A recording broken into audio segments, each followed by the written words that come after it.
On the wild west coast of the South Island, where the Tasman Sea presses relentlessly against ancient stone, lies one of New Zealand's most dramatic coastlines.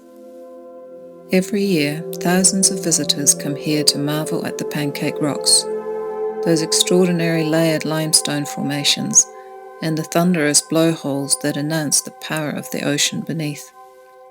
But beyond the well-known viewpoints and the crowds, the land grows quieter.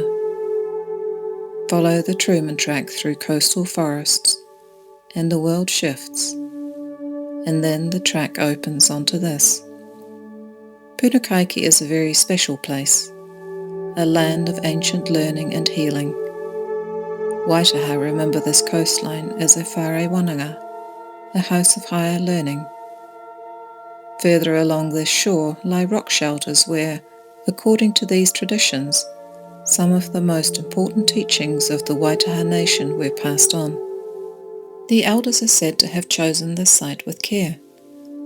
In the physical world, the great limestone overhangs offered protection from wind and rain, a refuge along a harsh and exposed coast. But in the spiritual realm, they offered something deeper still. These cliffs were once an ancient seabed, lifted skyward over countless ages. Every layer holds the compressed remains of shells, fish bones, and the traces of life. To sit beneath these overhangs was to sit with the ancestors, beneath their cloak of protection. In the old world, knowledge was not written down. Histories, sciences, and spiritual teachings were preserved through chant, song, and memory. This was the work of the Whare Wananga, the ancient houses of learning, and of the Tohunga, the wisdom keepers who served within them. Students were called from across the land, chosen not by status, but by timing of their birth and temperament. Many set out, but few were permitted to pass within. Only those who demonstrated gentleness, integrity, and steadiness of heart were initiated and trained over many years. Some learned to read the stars and navigate long ocean journeys. Others studied weather systems, sea currents, the cycles of gardening and harvest, and the healing properties of plants. These teachings were not abstract, they were practical, precise, and essential to survival. Knowledge and place were inseparable. Every teaching was anchored to landscape, to a river bend, a coastline, a mountain, a star path.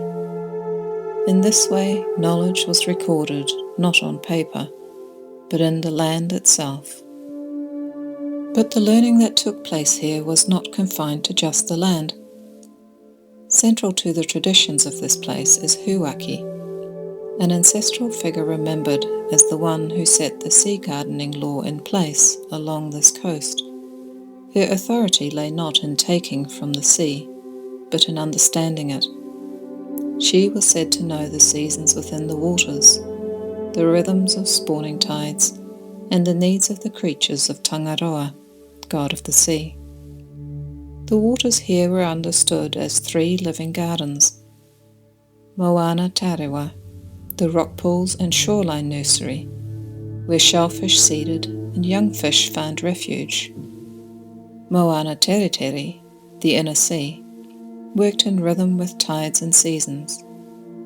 And Hurihuri, the outer seas, entered only by the most experienced, under strict observance of signs and restraints. These gardens were actively managed with extraordinary sophistication. Species were carefully balanced within the rock pools, some removed to allow others to flourish.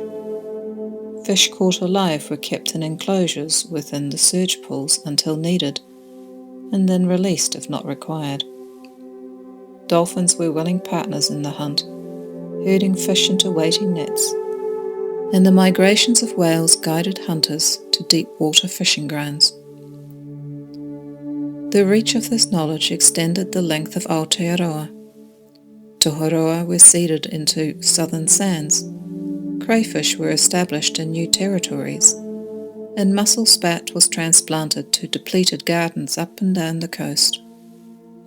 It was not exploitation, it was cultivation, a living, responsive relationship with the sea, maintained across generations.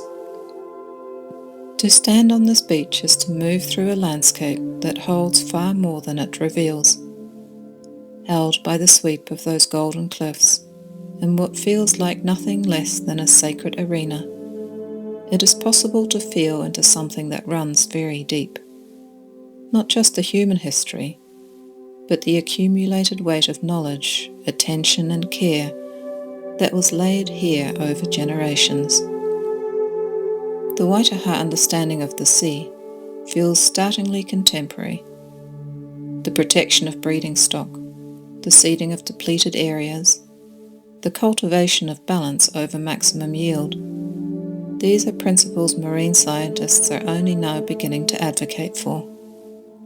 What was known as Punakaiki was not primitive.